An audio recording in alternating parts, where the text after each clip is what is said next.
Bom dia, boa tarde, boa noite a todos. Sejam muito bem-vindos ao Grid Largada. Meu nome é Stick, ao meu lado, Augusto Roque. E hoje nós vamos entrevistar o piloto, o empresário e também o comentarista, ou seja, vai ser uma live com diversos temas hoje aqui. Ele, já conhecer ele por todos que estão na nossa live, André Dweck. Seja muito bem-vindo ao Grid de Largada. Obrigado, Dan, pelo convite. Obrigado, Roque, pessoal que acompanha o canal Grid Largada. A gente sempre solta umas bombas aí nas lives que eu participo, mas vamos deixar isso para o final, né, Dan? Vamos deixar para o final, mas fique à vontade, porque vai ser uma bomba, inclusive, para a gente, porque eu não sei nada. Você sabe alguma coisa, Roque? Aproveite e Eu vai. não tô... Eu não sei de nada. O importante é que seja uma coisa interessante. Aliás, como já tivemos várias bombas, novidades, furos, etc, né, Dan? Eu não vou entrar nessa sua conversa, Roque, porque eu sei que você leva para outro sentido. Mas o sentido que eu quero Dudu Barrichello que o diga, né? Mandou um abraço. Exatamente, abraço para o Dudu, grande Dudu. E seguinte, pessoal. Grande mesmo.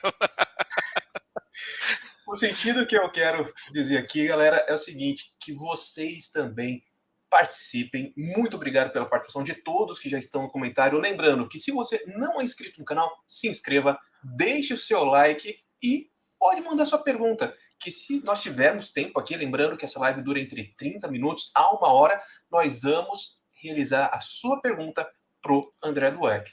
Então, lembrando que, claro, se você mandar um superchat com a pergunta, você terá prioridade. Lembrando, pessoal, sempre com aquele respeito que vocês sempre têm aqui. Então, já dá boas-vindas aí ao Marcos, ao Everton, o Patrick, ao Alan Felipe, Anthony e Levi Campos, esses aqui e tantos outros que já chegaram na nossa live. E vamos já começar, então, pela parte de piloto, porque é um canal de automobilismo e a gente sabe, André, que no passado... Aliás, passado não, né? Eu já estou sendo maldoso aqui, jornalista, né? Você é piloto, você corre também, tem suas corridas aí, mas antigamente você tentou uma carreira nessa área. O que você pode contar para a gente sobre a sua carreira de piloto? É verdade. Foi uma carreira meia boca, vamos falar assim, mas consegui correr 2 temporadas completas na Stock Car, até que não foi tão mal. Comecei em 91. Enfim, era moleque, não tinha grana. Eu, um amigo meu, compramos um chassi mini velho. Esse meu amigo, que é um dos maiores preparadores de kart do Brasil hoje, o Sabiá. A gente que ele morava em São Caetano, eu morava lá na Vila Califórnia, periferia de São Paulo. Comprou um kartzinho velho, motorzinho Rio Mar, que é da Mini, né, da Mini Kart. E a gente começou a treinar em Cubatão. O próprio nome diz, a pista não podia ser muito boa, né? Mas, enfim, era o que tinha e me diverti bastante. E era aquele negócio, a gente fazia tudo. E aí, depois, em 92, eu comecei a correr mesmo. 91 foi só treino. Aí comecei a correr no campeonato que era a Copa Pacalolo de kart, que era muito tradicional, né? Tinham grids com 40 karts, 35 karts por categoria. Era bem legal. Aí corri de kart até 95, fui campeão paulista em 95 da Copa Parila. Aí em 96, inclusive eu ganhei um prêmio na época.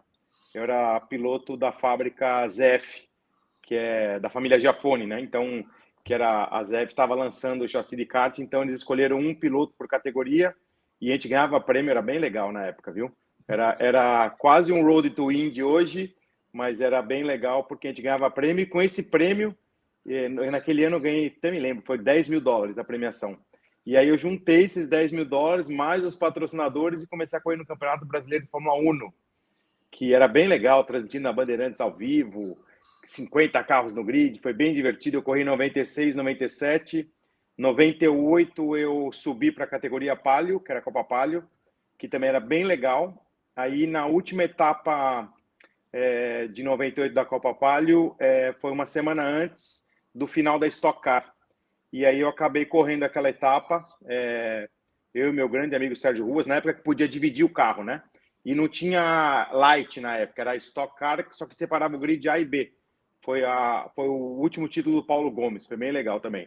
Aí corri 99, 2000 na Stock Car, os 2 anos que o Chico Serra foi campeão.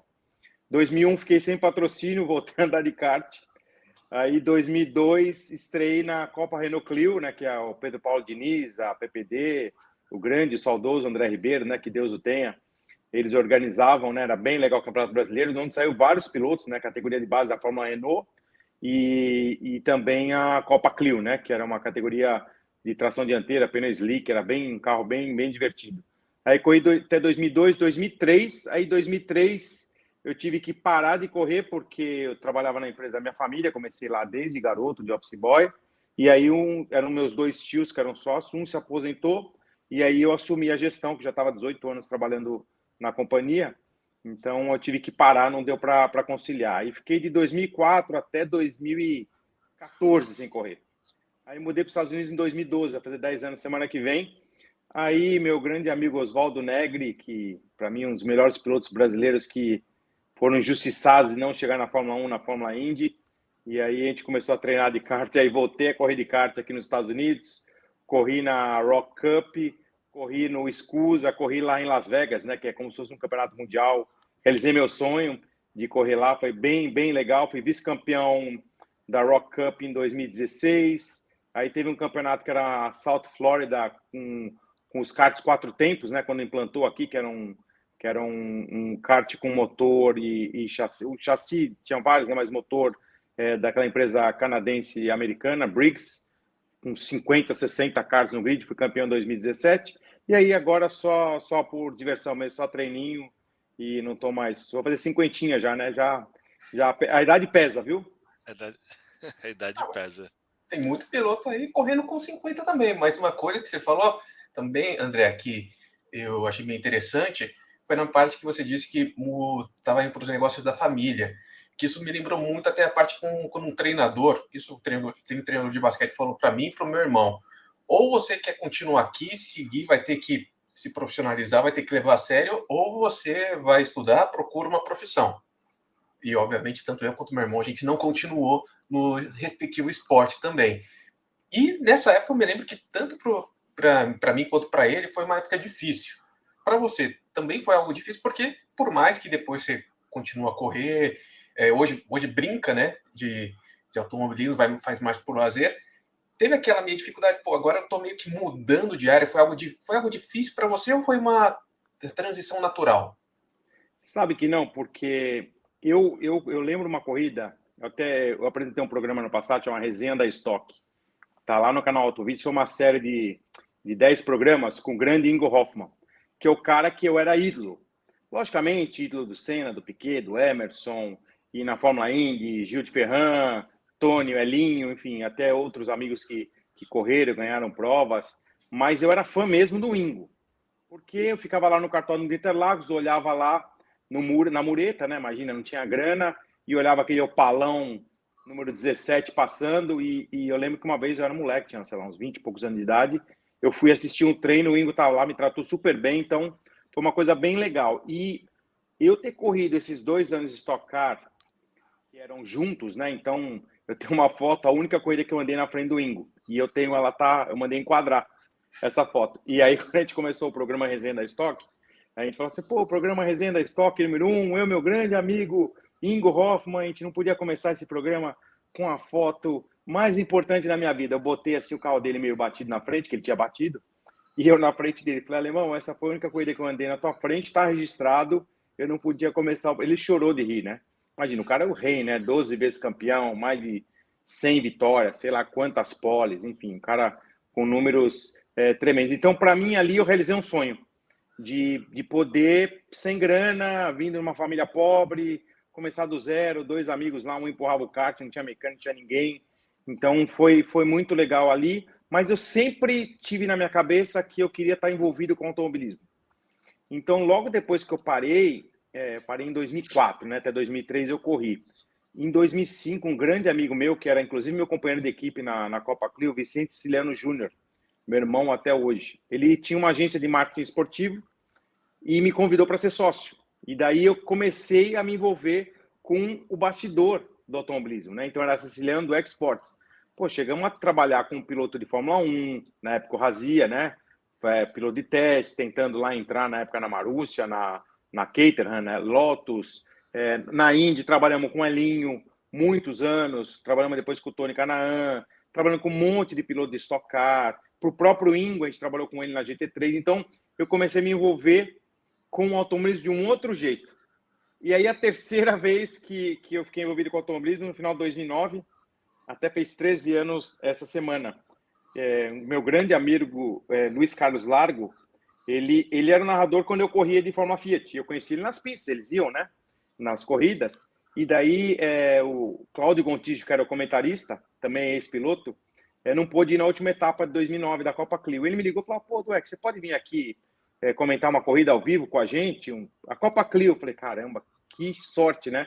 Eu vou estrear na televisão ao vivo na categoria que eu conheço, Interlagos. O que eu fiz? Eu fui sábado na pista, conversei com todos os pilotos, todas as equipes, sentei lá, eu estava afiado para a transmissão. Lógico, cheio de medo, né? De gaguejo, coisas normais, se estrear ao vivo não é fácil, né? E aí acabou a transmissão e a ESPN me contratou. E aí foi bem legal, porque daí eu comecei outra carreira de comentarista que eu nunca larguei, já foram mais de 700 transmissões e eu tenho muito orgulho aí de ter esses três lados aí, piloto, agente de piloto, empresário e depois comentarista. Essa parte comentarista a gente vai tocar muito aqui antes, mas Rock, você gostaria de fazer uma pergunta? Vamos lá. André, primeiro... Também, né?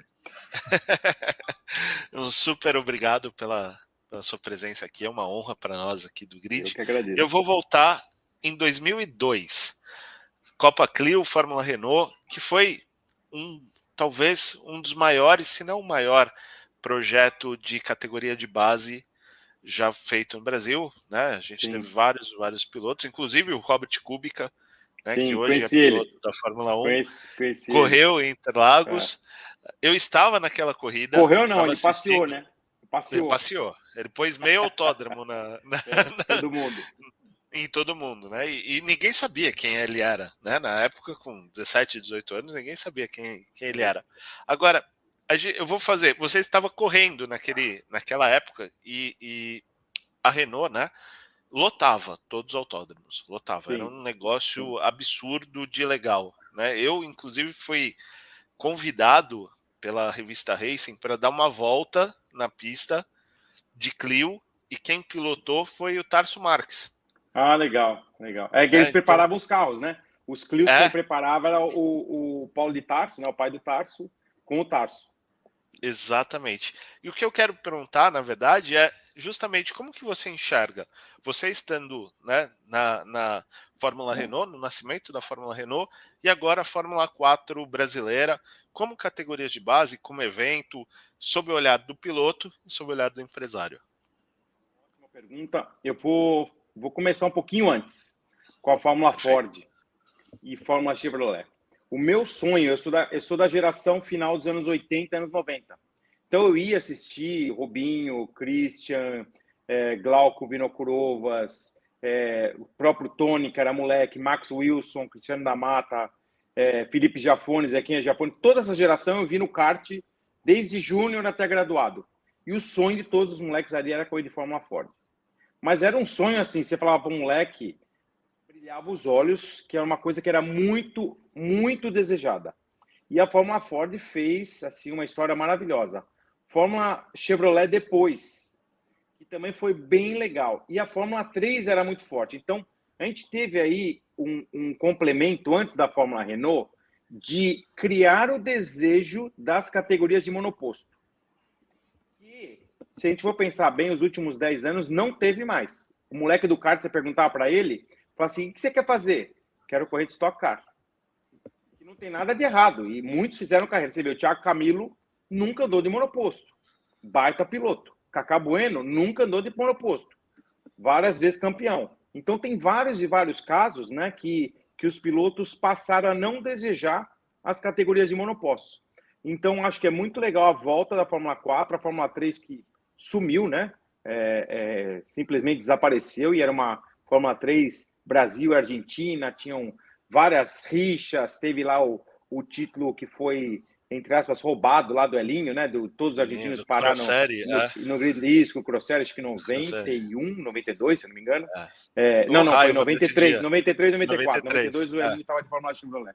Enfim, a gente tinha uma tradição muito grande de monoposto, Por isso que a gente chegou a ter 9 pilotos brasileiros na Fórmula Indy, 3, 4 na Fórmula 1, todas as categorias de base na Europa, nos Estados Unidos bombando. E aí, não é só a pessoa falar, mas o dólar tá barato. Não, o dólar sempre teve caro. Sempre teve caro. O dólar sempre vai ser barato para quem tem muita grana e o dólar vai ser sempre muito caro para quem não tem dinheiro. Então, isso daí, desde que o mundo é mundo, não adianta falar assim que é só o dólar. Não tinha isso, tá? As pessoas queriam e tinham o desejo e a divulgação, lógico, né? Com todo sucesso na Fórmula 1, e uma coisa leva a outra, né? Tinha sucesso na Fórmula 1, Emerson, Piquet, Senna, Rubinho, na Fórmula Indy, né? Gil de Ferran campeão, Emerson campeão, Elinho, Tony ganhando corrida, Vitor Meira, enfim, uma geração de ouro, né? De tantos pilotos, Roberto Moreno, Maurício Gugelmin, Raul Boesel, enfim, tem uma lista aí que eu vou até esquecer nome. Então, tinha essa tradição do monoposto. O que eu acho que é o desafio da Fórmula 4 é ela fazer um trabalho de longo prazo. Não vai ser com uma temporada que a molecada do kart fala assim, nossa, quero ser piloto de Fórmula 4 e depois vou para onde? Porque antes tinha, né? Tinha as categorias de base no campeonato regional. Pra você ter uma ideia, o Max Wilson, que era um cara que não tinha grana, ele corria no regional lá porque ele dava coach para os caras e ele era sempre ajudado para correr nos campeonatos brasileiros. Tanto que ele foi vice-campeão de Fórmula Ford, vice-campeão de Fórmula Chevrolet e vice-campeão de Fórmula 3. E foi correr, né, na Alemanha, um cara sem grana. Então, olha como que era a tradição e todo mundo ajudava. Então, a Fórmula 4, eu acho que vai ter esse desafio de fazer um negócio de longo prazo. E, André, aproveitando que você entrou nesse tema Claro que o Rock perguntou, mas você entrou aí no tema principalmente do dólar. Porque muita gente hoje em dia, principalmente torcedor, a gente escuta isso muito aqui, que reclama. Hoje em dia, piloto brasileiro não consegue patrocínio porque o dólar e o euro estão altos. A gente vê Petekoff, a gente viu o Igor Fraga também saindo do automobilismo. Petekoff mais por patrocínio mesmo. Igor Fraga a gente sabe que teve alguns outros problemas. Sim. Mas a gente vê muito disso. Antigamente o dólar estava mais barato, estava muito mais parelho real. E pelo que você está falando, não era bem assim. E como você vê essa relação do automobilismo de base atual, que busca patrocínio e não tem conseguido, direito agora tem novos projetos, está tudo melhorando, mas como Sim. você mesmo falou, nos últimos 10 anos a gente nem tinha categoria aqui no Brasil, muito menos esperança de ter novos pilotos chegando no topo do automobilismo europeu. E comparado, obviamente, com a época, década de 90, até o final da década de 80. Então, a grande questão, né, que eu falo, não é que eu estou falando que o dólar era barato e hoje é caro, ou vice-versa, sempre foi caro. O câmbio é um dos fatores, né, a moeda. Mas você pega, por exemplo, na época, eu lembro que o Vitor Meira, o pai dele veio até conversar comigo, a gente correu junto, a gente foi companheiro de equipe em 95, nas 24 horas de kart. Então, 24 horas de kart é aquela resenha, né? 8 pilotos, você tem tempo para conversar da vida inteira, porque você guia pouco e fica muito tempo lá no box torcendo pelo próximo e vai surgir no assunto, né? Na época não tinha internet, não tinha celular para extrair, não tinha nada disso, era bate-papo mesmo. E eu lembro dele falando para mim, falando assim, pô, André, você que trabalha aí, conhece um monte de gente, eu arrumei uma vaga para o Vitor lá na Inglaterra, para ele correr de Fórmula Ford, $120 mil a temporada. Então, a grande questão, você me pergunta quanto estava o dólar na época, eu não vou lembrar. $120 mil para o pai do Meira, que era um cara, um empresário, conhecida família, para quem não sabe, né? Até o tio dele foi diretor da Bandeirantes, não sei se é até hoje, né? Muitos anos. Você vê que ele tinha uma dificuldade de arrumar $120 mil. Conseguiu arrumar e fez carreira lá, correu de Fórmula Renault, foi campeão sul-americano de Fórmula 3, correu na Indy, enfim. É um cara que, se você for analisar, não foi a questão do câmbio. A questão é que tinha tradição e os preços das equipes eram mais baratos. Porque hoje, se você for analisar, uma equipe de Stock Car grande vai sair 2,5 milhões, 3 milhões de reais. Não é pouco dinheiro. E por que a Stock Car está com grid cheio? Porque é uma baita categoria, com uma baita visibilidade, super bem organizada. O piloto tem retorno do patrocínio, ele leva o patrocinador lá, tem tradição. A molecada tem chance de chegar lá, vai fazer lá a Copa KB20, o campeonato de marcas, a Stock, agora não é mais Stock Light, é Stock Series, né? Nem lembro o nome, que eles mudam toda hora. Enfim, eu acho que é uma coisa que a Stock Car conseguiu preencher essa lacuna que tinha, na verdade, se você for analisar, a Stock Car, quando eu comecei a correr lá, nem tinha a Vicar ainda, era a ABP, que era a Associação Brasileira de Pilotos da Stock Car. Eu era um dos membros, todos os pilotos eram membros, a gente pagava uma mensalidade, porque o campeonato ia acabar, se não fosse isso. Era a gente ajudar a gente mesmo, e ela se reinventou, entendeu? O mérito também do Carlos Coll, né, que era um dos pilotos, inclusive, na época que eu corri, e conseguiu se organizar. Então você vê que muitos anos depois a Vicar veio para pegar o lugar não, né? Para administrar a Fórmula 4. Então tudo que a gente está falando é questão de gestão. O dólar, o valor da temporada é importante, mas 120 mil dólares não era barato. Ah, mas hoje custa 300 mil. Tá bom, você coloca a inflação aí, tudo que andou, assim, também não é barato. Automobilismo nunca vai ser um esporte barato, nem para começar de kart em Cubatão. Eu comecei a correr de kart lá, custava 200 dólares por mês e eu não tinha. Eu andava com chassi velho, com pneu velho, pegava gasolina emprestada, o óleo 2 tempos lá, misturava com o que sobrava dos caras da latinha de óleo 2 tempos, entendeu? A inscriçãozinha lá custava 100 e poucos reais e eu corria. Mas nunca foi barato. Então, a grande questão, eu acho que aí, indo mais a fundo aí na tua pergunta, é que se você tiver incentivo, se tiver a tradição, se as empresas conhecerem, porque eu lembro quando eu fui vender um patrocínio da Fórmula Fiat, que era uma baita categoria, eu vendi 18 patrocinadores. Eu não era o Cacá Bueno que andava na frente. Eu não era o Ingo Hoffmann, o Chico Serra. Eu não era, entendeu? Era lá um cara que estava trabalhando numa empresa da família, tal, pedia para um jogo de pneu para um, 100 dólares para o outro, 200. Eu tinha 18 patrocínios. Sozinho, não tinha agência, não tinha nada, zero. Eu batia nas empresas, pastinha mesmo, né, impressa, não tinha e-mail, não tinha nada, né? Tudo bem, sou piloto da Fórmula 1, tal, fui campeão de kart, fazia aquele currículozinho básico, tal, aquele layoutzinho, o mequetrefe, entendeu? Botava lá espaço A, B, C, D, pô, e vendi 18 cotas. A grande questão, por quê? Porque eu chegava nas empresas e falava assim, nossa, a Fórmula 1, aquela que corre lá, eu vi no programa do Otávio Mesquita, aquela lá que corre o filho do Galvão, do Ingo Hoffmann, do Bragantini, enfim, todo mundo sabia que existia. Então, hoje, qual que é o maior desafio? Eu imagino hoje que eu fui agente, né, de piloto, você chegar numa empresa para vender um patrocínio da Fórmula 4. Deve ser difícil pra caramba. Já era, né? Porque você tem que primeiro explicar o que é a categoria, o que é o piloto, qual que é a audiência, para chegar. Antes, não, você chegar na empresa, Stock Car mesmo. Pô, eu não tinha grana, eu consegui correr de Stock Car, eu lembro que custava 250 mil dólares. O ano que eu corri na equipe do Carlos Alves. E eu dividi o carro com o Luciano Zangirolami. Então era 125 mil dólares cada um, porque eram 2 baterias. Eu vendi todas as minhas cotas. Pô, eu não era profissional, como que eu consegui 125 mil dólares?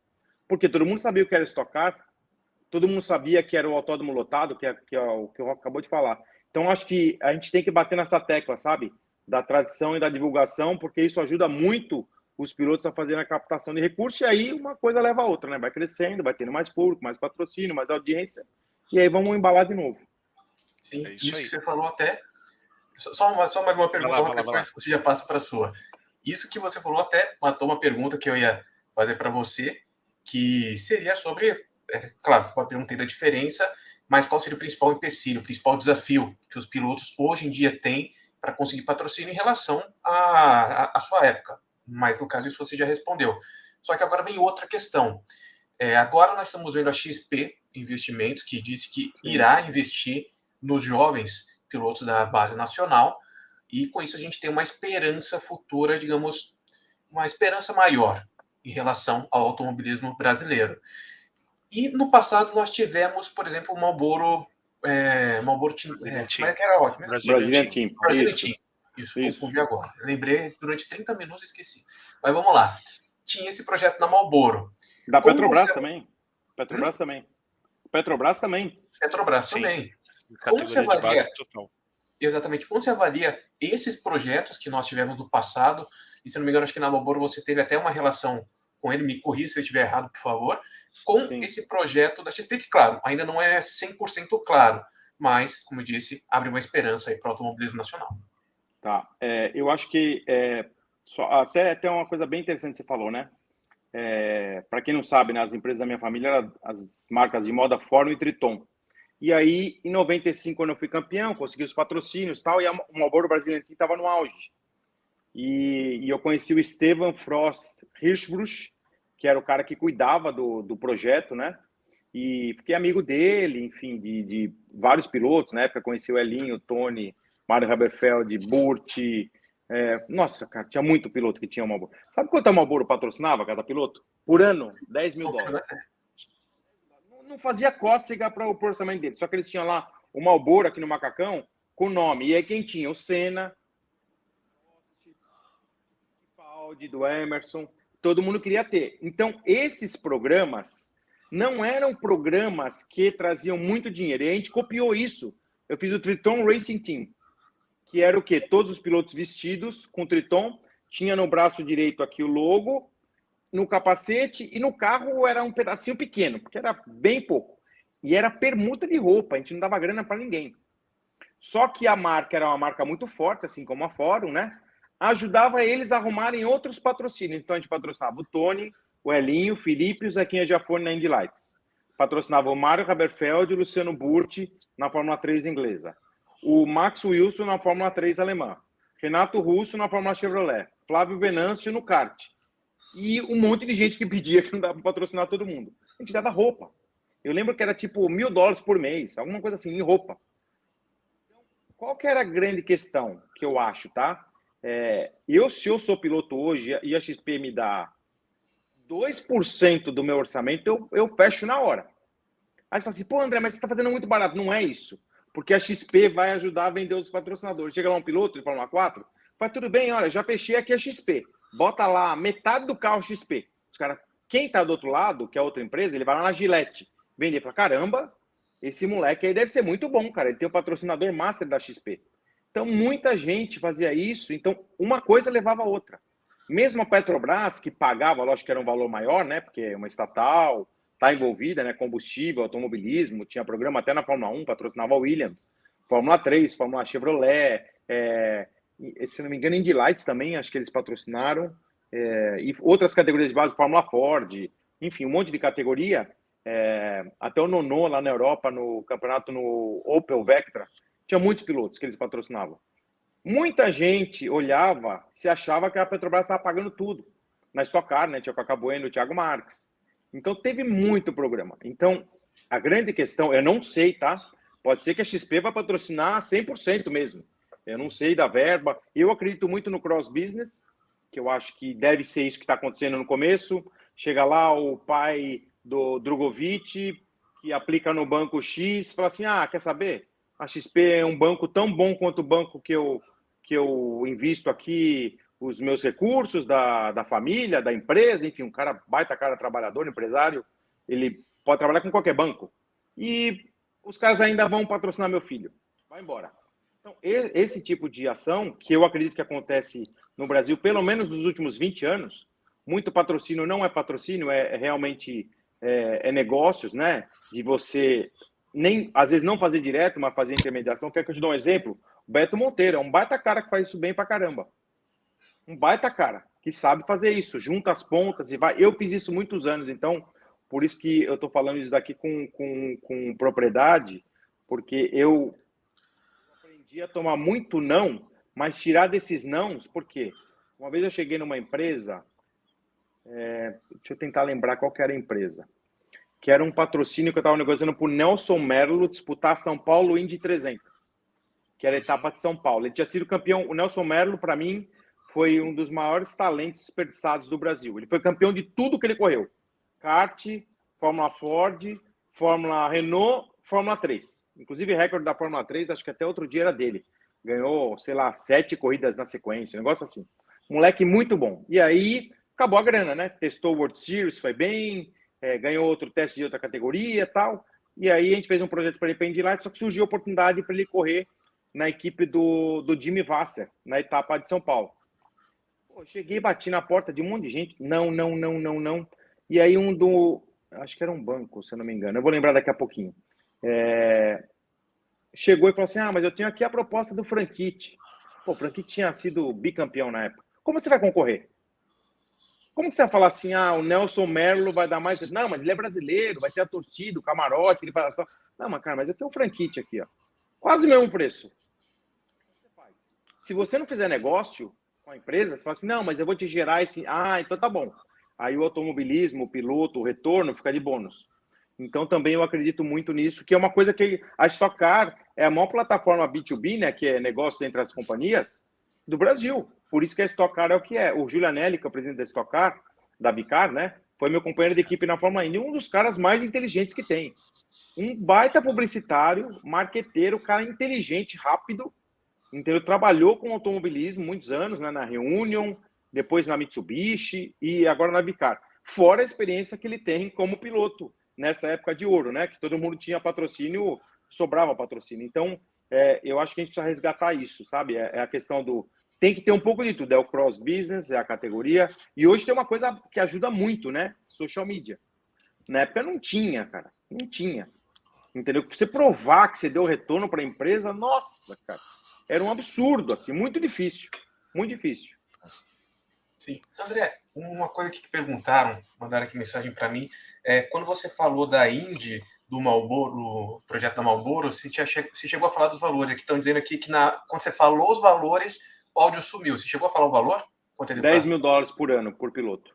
Eu tô falando dos pilotos das categorias de base, né? Lógico, né? Não era o Senna, Fittipaldi, Gugelmin e Boesel, né? Mas esses não, né? Mas os pilotos da categoria de base eram $10 mil. E assim, e agradeciam, porque abria muita porta, né? Sim. Verdade. $1.000 ano, praticamente, por mês. Quase isso. E seguinte, pessoal, para você que está assistindo e chegando agora, estamos entrevistando aqui André Dweck, e se você quiser enviar sua pergunta, pode colocar aí nos comentários. O Kumator já mandou aqui um superchat, só que ele mandou aqui, grande André Dweck, o cara da Indy na DAS aí no canal. Dazon. Eu não vou falar aqui do que ele chamou, porque eu não sei se... Eu acho que você tá vendo aí. Vou falar que eu não tô conseguindo ler as mensagens. Ele chama Max Wilson também, pode mandar. Não, Rock. Aí. Pronto. Não sou não, cara. Aqui, ó. Eu tenho 50 anos, cara. Eu tenho mais cabelo do que muita gente aí, ó. Mais do que eu, ó. Mais nós dois. Novo que eu, ó. Aí, ó. Mais do que eu. Mas é isso. Então, Rock, pode continuar sua pergunta aí. Eu vou continuar justamente nessa parte de engajamento, né? A gente fala muito, e aqui é um assunto que vira e mexe, é recorrente. Como levar público para o autódromo e esse público conhecer os pilotos, né? E você estava abordando justamente isso, quando você falou, poxa, o público é importante, o social media é importante, o B2B é importante, né? Eu acho que o Rock travou. Não fui eu não, hein? Tô aqui. Ok, o André não travou. Então, seguinte, André, eu vou aproveitar que o Rock travou e eu vou emendar com uma outra pergunta. Ele está falando da parte de negócios, e uma coisa que eu estava pensando aqui, que a gente falou das empresas, né? Da importância de como a gente tem que relacionar, ele falou do B2B, mas também tem a parte dos pilotos. Isso porque eu falei com um piloto da base, já faz algum tempo, e eu sei que alguns pilotos eles não vão em busca do patrocínio, normalmente deixa isso ou para o empresário, ou para o pai, ou para algum responsável decidir isso. Sim. Só que daí você falou para mim, não, eu não deixo nem para o meu pai, nem para empresário, eu mesmo vou. Eu faço network, eu vou tentando me relacionar com várias empresas e faço network entre elas. Daí depois a gente fecha alguma coisa. Como você vê hoje em dia, naquela época você me disse que fechou 18 contratos. Sim. A importância do piloto, ele pode sim ter alguém para fazer isso para ele, ou é importante que ele mesmo também faça isso hoje em dia? Eu acho que tem que ser uma junção das duas coisas, né? Porque ninguém melhor do que o piloto para entender daquele produto que ele está vendendo. O empresário agência de marketing, enfim, de publicidade, vai vender, mas quem sabe do detalhe é o piloto. Então tem que ser junto, tá? E principalmente uma coisa que eu vejo muita falha, né, da maioria dos... Eu recebo projeto aqui, né, por exemplo, minha empresa do Eco Motorhomes. A gente patrocinou alguns pilotos aí no passado. Nossa, recebi umas 50, porque hoje é fácil, né? Antes precisava pegar, marcar reunião, entregar pastinha. Hoje o cara vai lá e manda no inbox do Facebook, lá, do Instagram. manda no LinkedIn, descobre o meu e-mail. E aí, o que eu fico pensando, né? Que eu acho que é uma falha muito grande. Os pilotos todos vão atrás dos mesmos patrocinadores. E eu fazia, na época, exatamente ao contrário. O que era? Imagina lá que sei lá, a Dweck Motorhomes vai patrocinar alguém. O que eu buscava? Falei, quem que é o patrocinador da Dweck Motorhomes? Eu vou no patrocinador. Falei, tudo bem. Olha, só quero te falar um negócio. O teu concorrente está investindo nisso. Ó. Dá uma olhada aqui, tal. Aí o cara, é mesmo? E aí o que acontece? Você já cria uma competição. Fica menos difícil, não é que fica mais fácil. Então, eu vejo muito piloto. Então, na época da Triton, para vocês terem uma ideia, a gente patrocinou, acho que 8 pilotos ao mesmo tempo. A gente recebia 150 propostas por ano. Aí você pergunta assim, a Fórum, que era do mesmo grupo, quanto você recebia? Nenhuma. Para Fórum, que era do mesmo grupo, os caras pesquisavam, falavam assim, deixa eu ver.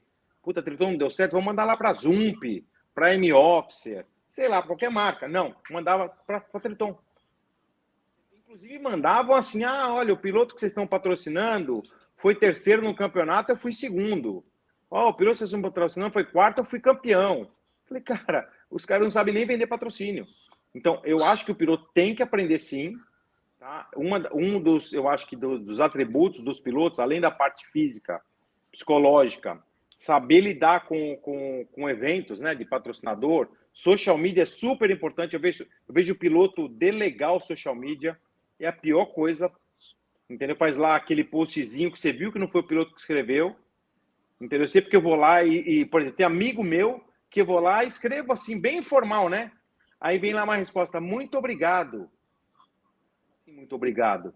Entendeu? Eu fiz uma brincadeira lá no post dele, alguma coisa, muito obrigado. Aí você vê as respostas de baixo, tudo assim, muito obrigado, muito obrigado, muito obrigado. É um copy-paste. Tudo Copiar, muito colar. organizadinho e repetido. Não é o piloto que tá assim, se ele delega até o social media dele, porque alguém falou para ele que tem que fazer social media, fala, mas eu não gosto, muito chato, tal. Ele pode delegar a academia? Não dá, né? Não dá para você delegar a academia e falar assim, sou teu empresário, eu vou na academia no teu lugar. Dá para ele delegar o cara fazer um teste para ele, um treino? Não dá, né? Então a mesma coisa não dá para delegar ele. Não é que não dá para delegar. A academia ele vai junto com o preparador físico, então é uma junção. O evento ele vai junto com a empresa lá que está contratando ele, ou a palestra. A equipe ele vai junto com o engenheiro, com o mecânico. E também na captação do patrocínio ele tá junto. Seja o pai, seja um amigo, seja uma agência, seja um empresário, ou ele sozinho. Não dá para delegar. E eu vejo que a maioria, assim, eu lembro assim na época da Triton, dos que mandavam assim as propostas e depois ligavam. Eu não lembro de um piloto ligar para mim. Eu lembro de um monte de gente ligar, mas o piloto não se dava nem o trabalho de querer marcar uma reunião.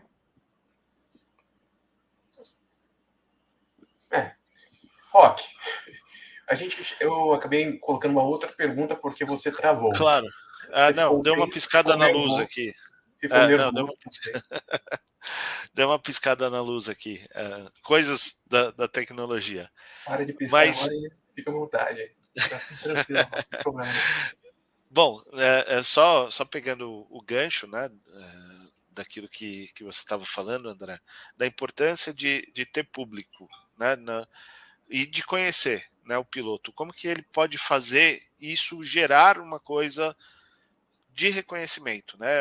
É um assunto que a gente trata aqui recorrentemente, né? Fala, poxa, como que o piloto pode se fazer conhecido? Eu nunca esqueço de uma corrida, isso foi em 90, em Interlagos, do Barrichello, que chegou de última hora, largou em último e ganhou a corrida. Sim, Fórmula 3, né? Fórmula 3. Sim. Foi o título do Christian Negri, vice-campeão. Eu lembro. Isso. Foi uma corridaça, talvez uma das melhores da corrida. O Rubinho já corria de Fórmula 3 na Inglaterra, né? Isso, e ele chegou só para corrida, um negócio Exato. assim. Só que na arquibancada, o Ricardo Maurício estava distribuindo um bottom. Então a gente já tinha o curiosidade. O capacetinho, né? Amarelinho, né? Capacetinho amarelo. Eu devo ter em algum lugar da minha casa. Né? Hoje você não vê isso, o piloto. O piloto não fala, não engaja. E a gente usa muitas vezes o grid, né? E o Daniel é prova disso, falou, gente, venham para cá. E aí você fala assim, poxa, não, é difícil, é complicado. Como que a gente muda essa cabeça, né? A gente precisa levar mais público para o pessoal conhecer. Ao mesmo tempo, o piloto precisa se mostrar. Né? Você concorda com isso? Dentro Sim, sim. dessa visão mercadológica? Porque ele é o maior interessado, né? Mas você pega as categorias, eu não sei como é que é a Fórmula 4 aí no Brasil, mas as categorias de base aqui no Road to Indy, que eu acompanho de perto, tem horário de autógrafo lá que o piloto é obrigado a ir, não é opcional. Ele tem que ir. E aí ele faz a relação com o público, tem lá o Hero Cardzinho que ele assina, o boné, a camiseta, qualquer brinde que ele quiser dar ou não, né? Às vezes o público traz mesmo, o cara assina lá um carrinho em miniatura. Então acho que é criar a cultura. Criar a cultura. E aí eu vejo muita gente criticando também, né? Mas o piloto, se você for pensar bem, principalmente os bons pilotos, eles nasceram com talento para guiar. O resto eles precisam aprender. E aí precisa alguém querer ensinar e mostrar para eles o quanto importante é. Eu lembro que eu acho que na Fórmula 1 eu fiquei em sexto no campeonato, na Copa Palio em quinto e depois corri de Stock Car. E os caras que tinham sido campeões nessas categorias não tinham conseguido chegar na Stock Car. E os caras me encontraram para caramba, como que você consegue, cara? Você ganhou uma corridinha aqui, outra ali, e você consegue mais patrocínio do que eu que fui campeão. Eu falei assim, porque você faz muito bem, você faz melhor do que uma parte, que é importante, que é ganhar a corrida. Só que você faz muito mal a outra parte, que é tão importante quanto, que é a relação com os patrocinadores, com a equipe, com o público, ir atrás de mídia, eu ir atrás de evento. Você tem uma ideia? Eu lembro uma vez na Quick Zero, que era meu patrocinador, que era inclusive do pai do Tony Canaan, TNT, a transportadora, né? Patrocinava o Fogaça, eu e o Tony. Eu lembro que teve um dia das crianças, os caras tinham mais de 1.000 funcionários. 90% deles os motoristas de caminhão, né? E eu falei assim, cara, eu preciso fazer uma coisa diferente, né? O que eu vou fazer? Fui de macacão, tô falando isso faz 25 anos, né? Uma coisa que hoje é normal. Fui de macacão no dia das crianças, pedi para eles comprarem um saco tipo de Papai Noel, saco vermelho, comprei um monte de carrinho de corrida, que não era o meu carro, porque para criança, e nós distribuímos. Cara, chegou no final do ano, isso foi Dia das Crianças em outubro, né?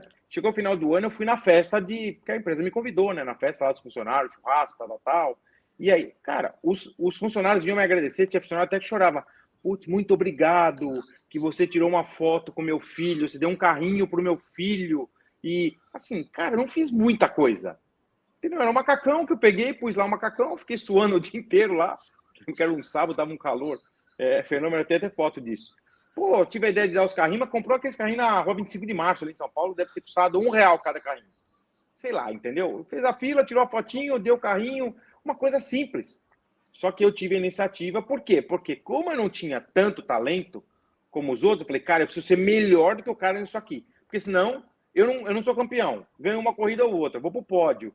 Não tenho a mídia que o cara tem. Como que eu faço? Eu tenho que compensar. Agora, os pilotos que tinham talento e tinham a mídia, o que eles faziam? Chegava na Fórmula 1, Ayrton Senna, Rubinho, Felipe Massa. Na Indy, André Ribeiro, um dos maiores cases de marketing. O André Ribeiro não era o melhor piloto, nunca foi o melhor piloto. Nunca foi nem na Inglaterra, nem nos Estados Unidos. Entendeu? Tony e o Elinho, pô, os caras estão há 20. O Elinho e o Tony, eu vi a primeira corrida deles de Indy Lights, eu assisti aqui em Miami, em 96. Eles andaram em 96, 97 de Indy Lights, 98. Vai fazer 25 anos que os caras estão andando de Fórmula Indy. 25! Não é que é uma geração, tem 3 gerações aí de pilotos. Por quê? Não é só por causa do resultado. É porque os caras sabem trabalhar com o público, com o patrocinador. E aí eu concordo com você, mas você vê, os caras vão lá na hora do autógrafo, ou quando encontra alguém no aeroporto, sempre o sorriso. E hoje a rede social escancara isso, né? É mais fácil. Entendeu? Então, eu acho que é o que você falou mesmo, mas o piloto precisa querer. E às vezes o piloto não quer, aí não tem jeito. Aí não adianta nem ganhar a corrida. Não tem jeito. Daí, só fazendo um parênteses, né? Tanto o Tony, quanto o Rubinho, quanto o Felipe Massa, são as maiores filas para autografar boné, etc., na estoque. E os outros né? E você vê que Adianta o Tony e o Felipe nunca ganharam corrida na história. Verdade. Não é o resultado da história. Ah, mas andaram de Fórmula 1 e Fórmula Indy. O Zonta também andou. É. E o Zonta é um baita cara, hein? Baita, assim, como eu trabalhei com o Zonta, tá? Quando ele correu no Campeonato Mundial do FIA, na Lamborghini, e depois naquele projeto do Corinthians na Stock Car. Um baita piloto, acelera muito, um ser humano, assim, fora de série, mas ele mesmo, a rede social dele é uma. Ô, Zonzon, vou chamar ele até de apelido. Se você estiver nos ouvindo, me desculpe, mas dá para perceber que não é ele que faz ali a rede social. E é um baita cara, é tímido, lógico, né? Que não é todo mundo que vai ter todos os atributos, tal. Entendeu? Dá um puta retorno de marketing, um baita cara sério. E assim, eu não lembro do Zonta ser desclassificado numa corrida, o cara limpo, sabe? Mas esse lado, alguém precisaria estar desenvolvendo junto com ele. Entendeu? Tô falando um cara que é para ter a mesma fila do Rubinho, do Tony, do Massa, entendeu? Porque ele também foi piloto de Fórmula 1. Ué, por que o Zonta não tem fila? Né? E um outro ponto, aqui o Dan vai lembrar bem disso. A gente terceirizar social media, né? Teve um piloto de Fórmula 1 brasileiro que ele não olhava o que postavam na rede dele. E chegaram a postar uma corrida no México, Autódromo Hermanos Rodrigues. E fizeram um texto falando assim, nada a ver com o nome e tal. Autódromos dos irmãos Hermanos e Rodrigues. Hermanos e Rodrigues, isso. Por isso que colocaram assim. E assim você fala, poxa, e depois erraram, puseram Abu Dhabi com a pista de Interlagos. Poxa, é um mínimo, é um cuidado, é um mínimo cuidado. Sim, é o detalhe, é importante. Porque faz toda a diferença no trato. Né? E na hora que você conversa com alguém que tem uma chance de estar próximo do público, ele tem que estar literalmente sendo ele, né? Hoje a verdade é como você disse, a rede social, né, escancara quem ele é, o jeito que ele é. E Rock, vou trazer isso até para os dias atuais, que vocês estão falando de engajamento, estão falando aí da fila que o Barrichello, Tony Kanaan tem hoje em dia, mas esse foi o trabalho dele no passado. Hoje em dia, como vocês também colocaram aqui, nós temos as redes sociais, ou seja... Potencializou, né? Aumentou. Exatamente. É mais fácil e um potencial de alcance muito maior. E quem, hoje em dia, pelo menos que eu vejo assim, e até, André, você pode até... Eu vou querer sua opinião sobre isso, se você concorda que, para mim, o exemplo que os pilotos hoje devem seguir, ou deveriam seguir, são os irmãos Fittipaldi, o Enzo e o Pietro. Porque o que eles fazem na Twitch, o pessoal sempre... tem nome, mas não foi só nome. Tem na Twitch, no próprio Instagram, no YouTube. O que eles fazem é um trabalho que não é de hoje, tem eu acho que uns 2 anos já. Ou seja, foi na pandemia. Isso, começou na pandemia. Foi um trabalho gigantesco e muito bem feito. Daí, nesse caso, você concorda que eles são um exemplo a ser seguido? Sim. Eles são bem fora da média, né? Bem fora da curva, porque também dá muito trabalho, né? Você tem um canal, você sabe como que o trabalho que dá, né? Sempre produzir, você vê, eles levam agora na Europa, principalmente, né? Tem um videomaker, o João Bramati, que até era piloto também, conheci ele na época do automobilismo virtual. Vai acompanhar os moleques em todas as corridas, porque na hora lá do automobilismo... Eu lembro quando eu era narrador do DAZN, que eu fui narrador por 2 anos. Eu não vou falar o nome, porque realmente não vale a pena expor o piloto. Tinha um piloto correndo de Fórmula 2. E aí eu falei com o assessor de imprensa dele, né? Eu falei assim, olha, eu gostaria de fazer uma entrevista com ele. Pode até ele me mandar um áudio aqui pelo WhatsApp, que daí eu boto na transmissão. Entendeu? Que é uma coisa fácil, né? No DAZN, eu não sei no Brasil se é normal isso, em 2019, 2018, no DAZN, o que eu fazia? Eu ligava pro Tony, pro Elinho toda a corrida, falava assim, pô, me manda um áudio aí, que você quiser, pelo WhatsApp, falando das perspectivas. Aí eu começava a transmissão lá, era o Matheus Leite, ou o Moreno, ou o Rafa Matos, de comentarista. Falei assim, vamos começar a transmissão tal. Ó, falamos com o piloto Hélio Castro Neves sobre as perspectivas. Apertava o play no WhatsApp, engatava engatava não, né? Encostava no bem coisa MacGyver mesmo, sabe? Encostava no microfone, dava lá o áudio, o pessoal falava, nossa, o André conseguiu falar com o piloto. Eu falei, nada, cara, ele mandou um áudio, eu nem falei com o cara. Só falava assim, por favor, manda um áudio lá. O piloto Fórmula 2, o Tony mandava, o Elinho mandava. O piloto Fórmula 2 falou que não podia, porque final de semana ele tinha que estar concentrado, ele não podia se desconcentrar. Mandar um áudio de 1 minuto da transmissão oficial, ao vivo, de uma coisa que vai ser o bem para ele. Aí eu falei, esse cara não está mais logo na categoria, né? E nem chegou na Fórmula 1. Aí eu fiquei pensando, eu falei, cara, peraí, eu sou aqui jornalista, estou fazendo uma transmissão oficial numa companhia multinacional, para quem não sabe, da zona da Warner, né? Estava começando um baita trabalho no Brasil. A gente transmitia todas as corridas da Fórmula 2, inclusive quando o Sport TV não transmitia. Às vezes o Sport TV não ia ao vivo. Vou dar um exemplo até triste. O Antoine Rouibert, que faleceu, né, lá naquele grande prêmio de Spa, eu era o único cara que eu estava na transmissão, que foi 5 horas da manhã, e o Sport TV, por algum motivo, algum evento, não transmitiu ao vivo e depois transmitiu. Aí eu não tinha nem comentarista. Então, se o próprio piloto não quer contribuir com a mídia, e o assessor de imprensa dele super gente fina, muito, ele falou assim, ficou sem graça, falei, André, infelizmente não consegui, ele falou que está muito concentrado. Eu falei, cara, como que você vai ajudar? Então é isso que vocês falaram, é mais ou menos isso. Então a rede social ajuda para quem quer ser ajudado. Exatamente.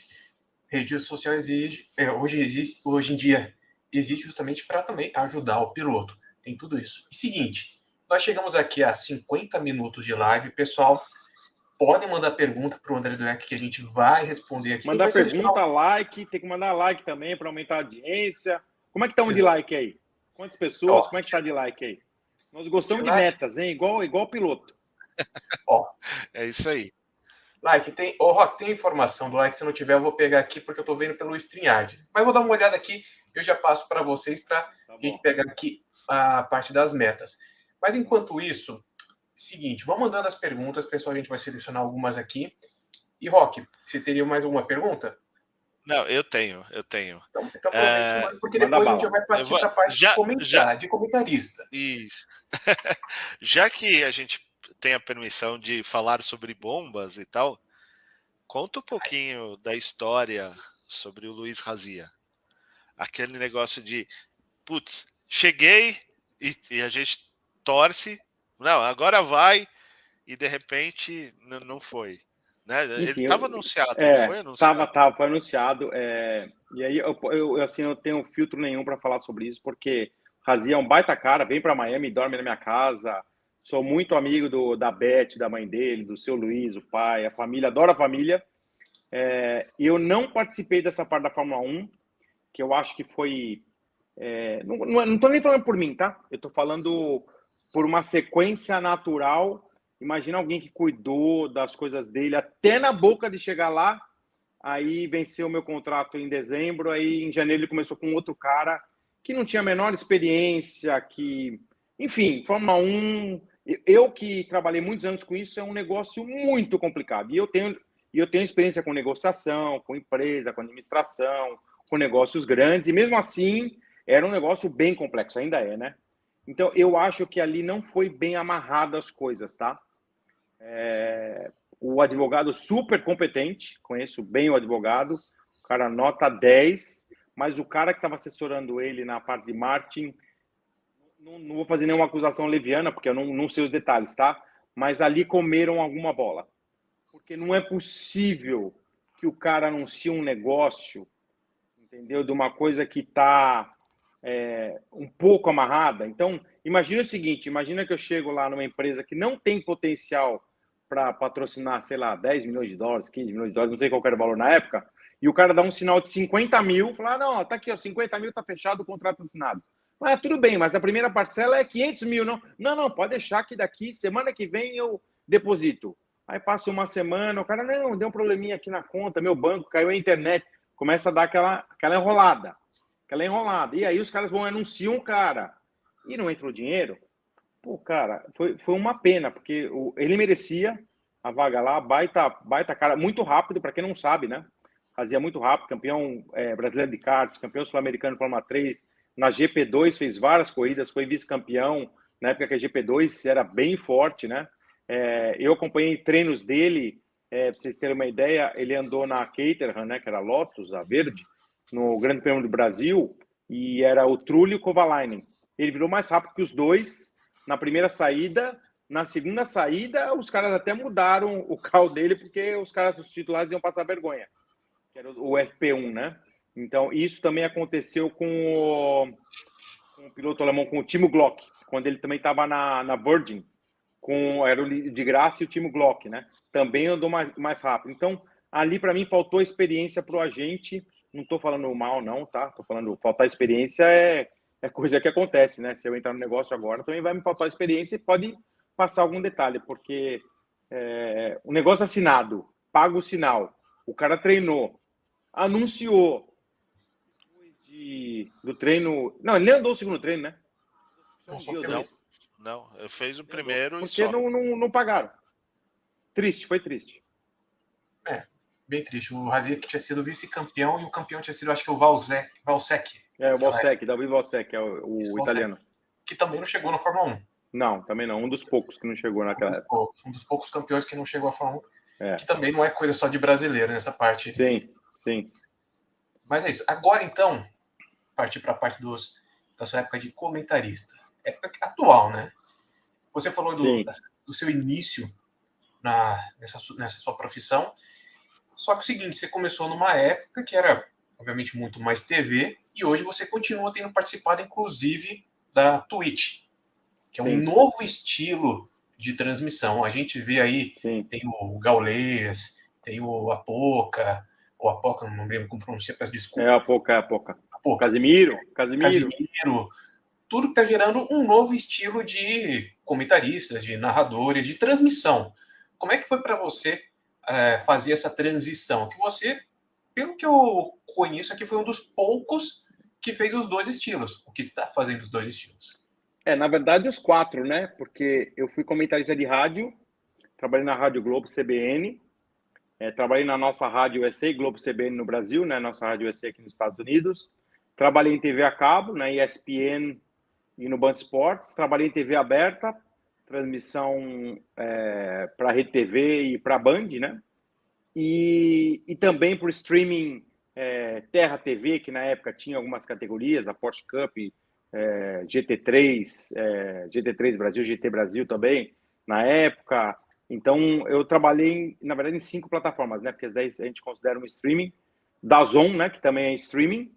E a Twitch, que para mim foi ali onde eu me realizei. Por quê? Porque era o papo de bastidor total, muita risada, muita brincadeira. Me rejuvenesci, porque eu sou um cara de 50 anos de idade, com espírito de 30, e a molecada ali é de 15 a 20, a maioria. Então, minha filha tem 20, para você ter uma ideia, os caras me chamando de sogrão. Assim, era uma zoeira total, né?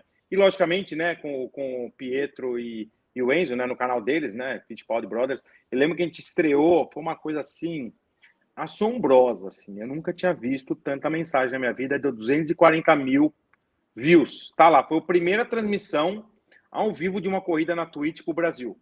Foi às 4 horas de Barcelona, ou 6 horas de Barcelona, da European Le Mans Series.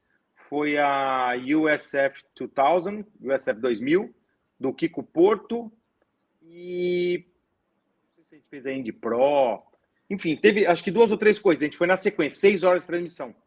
E daí o Gaules entrou um pouquinho lá, aí entrou o Apoca, entraram vários streamers, ficava lá 10 minutos. Como é que chama lá o Carioca? Putz, eu esqueci o nome dele. Que também fez até a transmissão da Fórmula 1. Não é o Vamp. É um japonesinho. Um japonês. Não, um japonesinho. É um japonesinho. Daqui a pouco eu lembro o nome dele. Então, foi super divertido. Muito divertido. E, assim, eu fiquei assustado com a audiência. Assustado. E o engajamento das pessoas de quererem ajudar e ficar fazendo lá o sub, né? Que é para inscrever, para se inscrever. E, assim, eu acho que é um caminho sem volta. Você vê, por exemplo, no Brasil, logicamente que eu não tenho acesso, porque a minha Twitch bloqueia, né? mas o Gaules acho que transmitiu os últimos 2, se eu não me engano, né? Agora a Copa do Mundo com o Casimiro, pô, dá uma olhada aqui o que o negócio chegou, né? Então, quem luta contra, eu acho que é assim uma coisa que não tem saída. É o taxista brigando com o Uber, é melhor botar lá o aplicativo do táxi também do que ficar brigando. O Airbnb brigando com os hotéis, então é melhor também entrar na mesma plataforma. Então, é a câmera digital brigando com a foto impressa. Tem coisa que não tem como brigar, né? Não é nem o futuro, é presente. Então, foi uma das melhores experiências que eu tive, até porque eu já estou com umas... Eu contava todas as minhas transmissões, eu parei, mas estou com umas 700 e pouco. E foram as mais divertidas de todas. E olha que eu trabalhei com caras muito bons, hein? Que foi muito legal, prazer, assim. Fiz uma transmissão com o Luciano do Vale, assim, tem uma lembrança, assim, inesquecível, né? Que era o Pole Day da Indy 500, porque o Felipe Jafone era o comentarista oficial, né? Mas no treino eu fiz com o Luciano do Vale. Celso Miranda, Luiz Carlos Largo, assim, eu tenho uma lista enorme, Cledi Oliveira, da ESPN, o Rômulo, também lá da ESPN, que faz NFL, fiz com o Luque Monteiro, né, logo no começo da carreira dele, o Luque talvez foi o cara que eu acho que eu mais trabalhei, ele, o Celso Miranda, eu trabalhei com muita gente boa, que a gente se divertia muito, né, fiz transmissão, fui para Portugal fazer transmissão aqui nos Estados Unidos, no Brasil, na Argentina, então eu tive muita experiência. O mais legal foi a Twitch. Fora que na Twitch aparece exatamente o valor de quantos estão assistindo, né? Como você falou que chegou a assustar quantas pessoas estavam. Diferente, por exemplo, você estar numa TV e falar um número de Ibope, um número da audiência ali, que Sim. muitas vezes não é um valor real, né? Não, e as mensagens não dava para ler, assim, era coisa assim. Eu achei que eram robôs. Eu falei, cara, não pode ser humano aqui, não pode ser. Deve ter algum robô. E, cara, e os caras me brincando comigo, me zoando, e eu zoava de volta. Foi muito legal, foi muito bacana. Assim. Não, e tá sendo ainda, né? Porque esse ano eu fiz algumas transmissões para eles, né? Sou muito amigo do Gugu, né? Que é o pai dos meninos. Eles moram aqui nos Estados Unidos, North Carolina. Então, sempre que eu posso, eu tô com eles. Falei com o Pietro anteontem. Enfim, eu tenho um carinho enorme pelos meninos e apoiei esse projeto desde o começo. Rodrigo Matar também chegou a fazer algumas transmissões comigo de Endurance, né? Porque ele conhece. Então, foi bem divertido, foi bem divertido. Assim, também um grande abraço para o Enzo, para o Pietro, para o Gugu, que eles também apoiam bastante aqui o vídeo de largada. Fittipaldi, obrigado aí pelo apoio que vocês sempre dão aqui para gente. E aproveitando para falar dessas transmissões na Twitch, uma coisa que, assim, eu também sou comentarista, o pessoal aqui do canal sabe que eu comento a Fórmula 4 Brasil pelo High Speed, só que uma coisa que me pegou nessa Twitch, com vocês fazendo a transmissão, foi a USF 2000. Aquela câmera de segurança. Como é que foi fazer comentário daquelas corridas, sendo que você não viu o que estava acontecendo muitas vezes? Não, era dose. Sendo que teve uma ultrapassagem do Kiko Porto, que o Kiko fez, e você não dava para perceber. Ele fez ultrapassagem na parte cega da câmera, digamos assim. Então, sabe o que eu fiz? Eu estudei bastante. Eu sou um cara que eu gosto de estudar, né? Principalmente aquele negócio que eu falei, né? Se você não tem o talento nato, você precisa estudar mais do que o cara que tem o talento nato. Desde piloto, qualquer profissão, né? Então, eu estudei muito a Twitch, né? Assisti horas e horas, estilos, e aqui nos Estados Unidos, na Europa, no Japão e no Brasil, que era fraco ainda, né? Hoje está forte, mas na época era fraco. E eu percebi que a imagem não é o mais importante. O mais importante é a resenha e a interação de quem está na Twitch. Não vou nem falar narrador e comentarista, porque 90% é streamer mesmo, é qualquer um que liga a câmera lá e fala e fica muito divertido. Então é quase como, sei lá, por exemplo, de vez em quando eu me encontro com os amigos aqui num bar e a gente vai assistir uma corrida da Fórmula Indy. Cara, eu perco metade da corrida. Porque você fala com um, toma uma cerveja, você vai no banheiro e dá risada, aí fala não sei o que lá. Então, a imagem não é o mais importante. Então, nessas transmissões da USF 2000, que era horrível a câmera, realmente, a gente nem prestava atenção, ficava falando no lifetime, lógico que quando aparecia alguma coisa importante, mas ficava ali conversando com o chat, e aí lembrava de uma historinha, tal, tanto que eu lembro que as primeiras transmissões, o Lito Cavalcante, cara que eu respeito muito, muito meu amigo, desde a época que eu corria, né? Ele falou assim, pô, André, como você aguenta, cara? Eu falei assim, o que foi, Litão? Aguentar o quê? Cara, você fica o tempo inteiro, empurra, chat, empurra, empurra. Pô, é uma risada, não sei o que. Cara, eu te assisti lá 1 hora, eu tava chorando de rir, mas eu não entendia por que você tava, como você tava aguentando tudo aquilo, porque não conseguia fazer a transmissão. Eu falei, Lito, não tem nada a ver com a TV. Não tem nada a ver. E lógico, o Lito é um cara mais velho ainda do que eu, né? Que não. E o Lito é um cara de internet, né? Que ele se reinventou. O canal dele no YouTube, aí nas transmissões de Fórmula 1, o cara vai lá toda a transmissão, pré-corrida, pós-corrida, entendeu? Baita jornalista, né?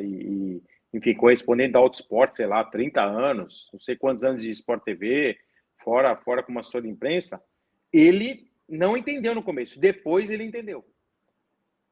A maioria dos jornalistas, pra você ter uma ideia, que é um meio assim, que eu trabalhei com moda 25 anos.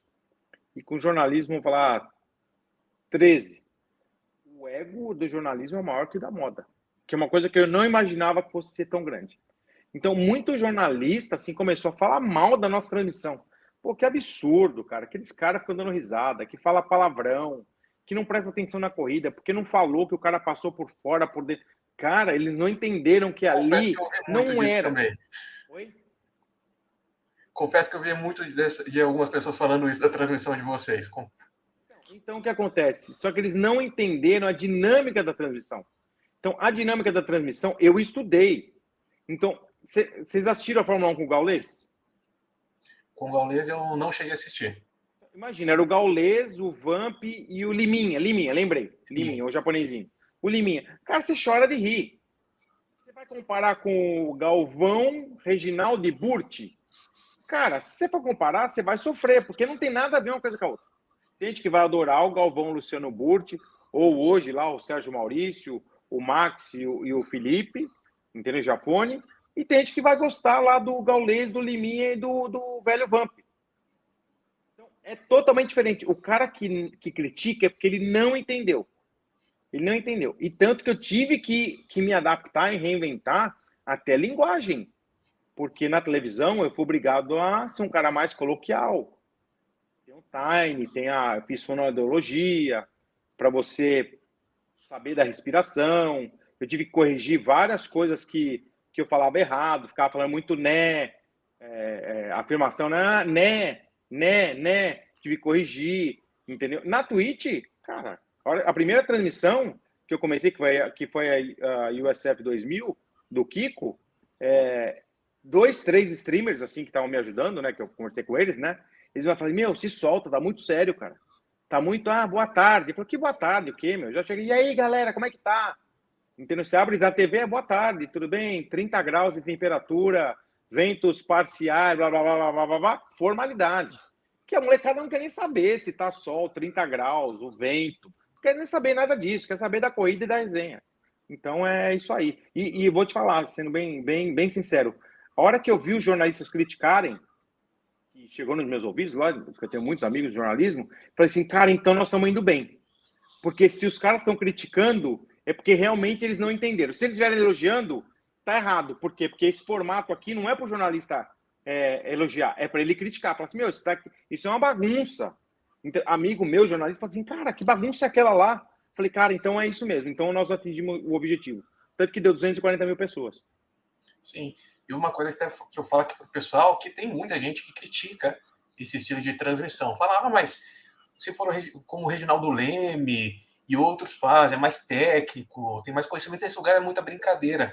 Mas essa brincadeira, eu acho que, inclusive, não é só diferente, mas sim importante, porque trouxe muita gente que não conhece automobilismo para começar a gostar do esporte. Muitos continuam assistindo Gaules, essas coisas, porque gosta, e outros começaram a assistir outros estilos de transmissão também, alguns mais sérios, para também conhecer mais do esporte. O Gaules não só com Fórmula 1, né, teve NBA e outros esportes também que ele trouxe mais audiência. Me lembro que tem amigo meu que não entendia, nem sabia o que era Drogovic, não entendia nada de automobilismo, não sabia nada de basquete. Do nada chega para mim, manda mensagem pela internet e fala: você viu a corrida de hoje? Você viu a partida da NBA? Eu assim, nem assistia.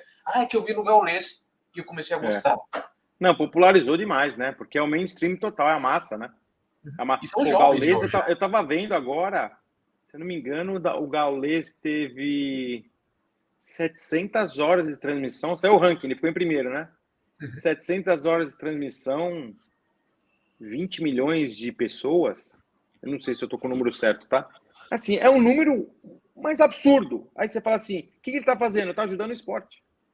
Tá popularizando. Ah, Sem mas ele dúvida. faz lá na casa dele, pega a Coca-Cola. Imagina o Galvão pegar uma Coca-Cola e tomar. O cara fala, mas peraí, Galvão, não pode. Não pode, porque tem marca, tem que tampar a latinha aqui. Tô com uma lata de água aqui, ó. Imagina, o cara tem que tampar a latinha ou tomar num copo transparente. Imagina, os caras. E não é propaganda, não. Às vezes é o cara mesmo. Lógico que hoje a Red Bull patrocina um monte de gente e tal. Mas não é. O cara um dia tomava Coca, no outro dia tomava Pepsi, no terceiro Guaraná Antártica. Fala assim, mas pra que tá patrocinando aí? Nenhum. Então, é uma coisa que é bem diferente, bem disruptivo. Foi, né? Hoje já menos, né? Porque as pessoas já entendem. Tanto que tem muito jornalista que começou a ir para Twitch. A hora que eles perceberam, eu falei, ih, sou taxista, o Uber chegou. Vou brigar, vou falar mal lá do Dweck, do Fittipaldi Brothers, vou falar do Gaules, do Apoca, do Liminha. Aí, de repente, do Casimiro, de repente, o cara começa a olhar e fala, ih, caramba, eu acho que eu tô errado. E foram para Twitch. Exatamente. Concordo que é um público mais jovem que está conhecendo o esporte agora, e obviamente isso só tende a crescer. Tanto que com a Netflix ali, o Drive to Survive, né, a Fórmula 1 foi de 400 milhões de audiência para mais de 1 bilhão. Não, Sim. Só fazendo um parênteses, né? Eu sou também fiscal de pista no GP Brasil, no GP São Paulo. Ah, legal. Né? E uma das coisas que mais a gente viu na arquibancada não é o público mais o velho. Mais xingado da torcida é o mais tradicional, né? É a molecada, e a molecada com torcedor. Eles torciam por alguém. Que legal. Não, tem então que rejuvenescer, né? Não é muito. A molecada de 14, 15 anos, com bandeira do Verstappen, né? Do Max Verstappen, outra do Hamilton lado a lado. E era formidável isso. Mas sabe que você tocou num ponto importante? Aqui nos Estados Unidos, eu moro aqui há 10 anos já, então já estou meio brasileiro, meio americano na questão do esporte, né? A NASCAR tem sofrido muito porque a sucessão, os caras que gostam de NASCAR estão ficando mais velhos e o filho não tem às vezes paciência de assistir 4 horas de corrida, alguma coisa, porque a geração nova é mais imediatista, tal, ou quer ficar no celular, ou por outros motivos, né? Eu acho que o único esporte que ainda mantém audiência é o futebol americano. A NBA perdeu audiência, a NASCAR perdeu audiência, a Indy recuperando, porque perdeu muito, né? Principalmente depois da cisão, né? Recuperando. A Fórmula 1, assim, absurdo que está crescendo a audiência por causa do Drive to Survive. O Dan falou tudo, né? Então, acho que é isso, que é trazer o público jovem. E além deles assistirem, né? Porque o público jovem, eu era moleque, primeiro Grande Prêmio Brasil de Fórmula 1 Interlagos, eu fui lá, em 1990. Tinha 17 anos. Eu fui pro autódromo, peguei uma folga no meu trabalho, fui pro autódromo na sexta-feira, assisti o treino, eu voltei para casa no domingo à noite. Eu dormi na fila os 2 dias, mas imagina um cara feliz. 2 dias sem tomar banho, tomava chuva, pão com mortadela na fila, uma garrafa de coca de 2 litros. Cara, feliz Pega da fone no vida. ouvido para não deixar dormir. Cara, mas era muito divertido, muito divertido. Então, e aí, eu era moleque, menor de idade, né? Mas tinha um monte de moleque. Então, o que acontece? A geração não fica velha. E aí, o esporte continua crescendo. Então, acho que a Twitch está fazendo esse papel. E qualquer jornalista, qualquer pessoa que vive de automobilismo, seja promotor, piloto, organizador, patrocinador, você vê o efeito TikTok, né? Eu não tinha TikTok, né? Eu lancei essa semana porque um amigo meu, eu tenho um podcast, chama 1BRZ, né? 1BRZ, um podcast de negócio, né? Ó, pessoal, aproveita para assinar meu canal aí, 1BRZ, podcast de negócio do Durex aqui. Me ajuda lá. Já fiz meu merchan, tá bom? Valeu, Dan. O Dan liberou. Pode falar, pode falar. Não, pode falar. Aí um amigo meu fez um TikTok para colocar os cortes do podcast dele. O podcast dele, bem legal, chama Made in USA, de imigrantes brasileiros que deram certo aqui, né? Pô, primeiro vídeo, 2 milhões de views. Falei, caramba, mas você tem 2 mil no teu canal do YouTube? Falou assim, André, não me pergunta por quê. Não me pergunta por quê, alguém falou alguma coisa engraçada, viralizou, eu não sei o que aconteceu. Ele tem tipo 2.000 seguidores no Instagram, o canal dele do YouTube deve ter 5.000, o TikTok a primeira semana deu 12.000. Falei, cara, não pergunta por quê, você tem que entrar lá. E eu não tinha TikTok, eu sou bem ativo no Instagram, né? O Dan me acompanha lá, sabe. Quem não me acompanha lá também é André Dueck. No Twitter, mais em dia de corrida, já fui muito ativo no Twitter, mas o Twitter hoje tem muita maldade, eu me afasto dessas coisas negativas, né? Muita energia ruim. LinkedIn, mais logicamente para trabalho, né? Mas Instagram, Facebook já usei mais, hoje menos. Mas cara, 50 anos eu tenho que entrar no TikTok. Eu tenho que estar na Twitch. Se eu quiser continuar atualizado na profissão que eu gosto, que é ser comentarista. Concordo plenamente com tudo isso. Rock, você queria falar mais alguma coisa? Você que é o nosso TikToker verdade, aqui no canal? Não, ele faz dancinha, eu só danço Baby Shark. Só danço Baby Shark. Ok, não vamos apelar também. Mas não, se tem mais alguma pergunta, eu posso partir para os comentários? Não, pode, porque é uma aula. Aqui uma aula de negócios, de vida e tudo mais. Isso, só compartilhando experiências, só ninguém dá aula para ninguém. Muito bom. Me deixou até sem palavras, olha só. Isso só o Rock conseguir. Mas vamos lá. Seguinte, pessoal. Eu estou verificando aqui as perguntas que vocês mandaram. Tem aqui Luiz Felipe Ramos, o CWB, pessoal mandando boa noite aqui. Tem algumas perguntas bem básicas. Vamos ver aqui. O pessoal está perguntando mais sobre o que você acha da Indy, o que você acha qual piloto vai ganhar. Então vamos partir para isso mesmo. Bora lá. Porque a gente já passou aqui de 1h e 15 minutos. Pô, que beleza. Papo bom a gente nem percebe. Eu comecei a reparar quando já tinha passado de 1 hora, realmente. Então vamos lá. Ezequiel Lustosa, aqui do canal, já foi membro. Obrigado pela participação, Ezequiel. Ele fala Dueck, minha aposta para o campeão de 2023 da Índia será o De Francesco e Conordelli. Concorda comigo? Pô, cara, no automobilismo virtual, você tá falando? Deve ser, né, Ezequiel? Talvez no virtual pode ser que eles tenham chance. Agora na pista, não dá não, hein?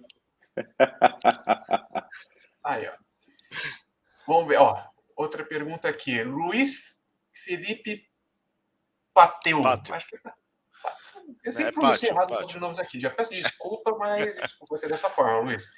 Ele manda o seguinte: André é parente do Tuf ou é coincidência de sobrenome? Sim, meu padrinho de nascimento, de casamento, meu tio, irmão da minha saudosa mãe, que há 2 anos não deixou, meu mentor da vida, quase um pai, que também perdi meu pai faz algum tempo, e Tufi é meu segundo pai. Trabalhamos juntos 25 anos no Brasil e aqui nos Estados Unidos também. Ele foi meu sócio da imobiliária durante 4 anos, então quase 30 anos trabalhando junto. Não foi pouco, não. Patrick, aqui também já foi membro do canal. Qual o brasileiro mais talentoso que temos hoje correndo na Europa? Boa eu falei pergunta, que não ia colocar em situação complicada, mas acho que eu coloquei. Não, boa pergunta, porque como a gente não tem muita quantidade, né? Tem poucos brasileiros correndo na Europa. Eu acho o Enzo, assim, um talento absurdo, independente de ser amigo deles. Assim, eu lembro o Enzo, o primeiro dia que sentou no Fórmula 3, virou igual aos caras. O primeiro dia que sentou no Fórmula 2, virou igual aos caras. Fórmula 4. E eu acompanhei ele com a IndyCar aqui também. Sempre foi muito rápido, muito bom, comete poucos erros. Não à toa aí já está sendo assediado pelas equipes de Fórmula 1, nesse programa da Red Bull, já foi piloto da academia da Ferrari. Realmente, eu acho que o Enzo hoje, de talento comprovado, né? Porque tem muitos que têm talento, mas ainda não foram provados, né? Eu acho que ele é um cara mais talentoso na Europa. Sim, também mandar um abraço aqui para o Pedro Rodrigo, do canal High Speed. Pedro, grande abraço para você. Grande Pedrão. Pedrão, obrigado pela audiência e também pela confiança no nosso trabalho aqui, pelo convite que me fez nesse ano para a Fórmula 4. Temos aí o Danilo Coelho, que aí já é uma pergunta relacionada a comentaristas, né? Ele pergunta para você, Dueck, Cláudio Karsug ou Reginaldo Leme? Se a gente for falar da Twitch, ninguém nem sabe quem é o Karsug. Para mim, é uma das maiores lendas, enciclopédias da Fórmula 1 desde, enfim, Rádio Jovem Pan, né? Quantas coisas eu ouvi do Kassug. Tive a oportunidade de conhecê-lo pessoalmente. Baita cara, nota 10, jornalista, mas como comentarista mesmo, o Reginaldo é uma referência, né? Independente hoje, tem gente que critica o Reginaldo, porque ele esqueceu de falar tal coisa, porque falou não sei o quê. Se critica é porque o cara é bom e tá lá na televisão. Ninguém é mais ou menos e fica 40 anos, né? Acho que o Reginaldo tá 40 anos na televisão, o Galvão 50. 50. Não, 50 o Reginaldo 40 de Fórmula 1? Reginaldo? 50. 50. Então, o cara não pode ser mais ou menos. Ninguém faz nada 50 anos se é mais ou menos. Então, grande Regi. Comentarista, o Regi, eu acho que leva esse meu voto, vamos falar assim. Mais dois com grande talento. Sim. E Felipe Canabrava. João Canabrava, sóbrio. Exatamente. Dueck, Pietro na Indy ou o Eck no ano que vem? Aí pode falar o que você acha. É a minha opinião, o que eu prefiro? Ou o que eu sei? Acredito que sim. Acredito que sim, porque eu acho que não é hora de... Eu prefiro ele na Indy. Essa vaga da Ganassi aí podia ser dele, mas enfim, a Ganassi rifou a vaga, né, em 2. O Marcus Armstrong está pagando $4 milhões para correr só nos mistos. E o Sato vai correr nos ovais com o leasing do motor Honda, né? Que custa aí no mínimo aí uns 3 pau aí para a equipe por ano. Então ele vai andar os ovais. Mas o Pietro merecia essa vaga. Ainda tem uma vaga lá, né? A Dale Coyne não fechou. Quem sabe aí, né? Mas eu acho que ele tem uma chance de andar numa equipe de ponta no WEC, né? No WEC.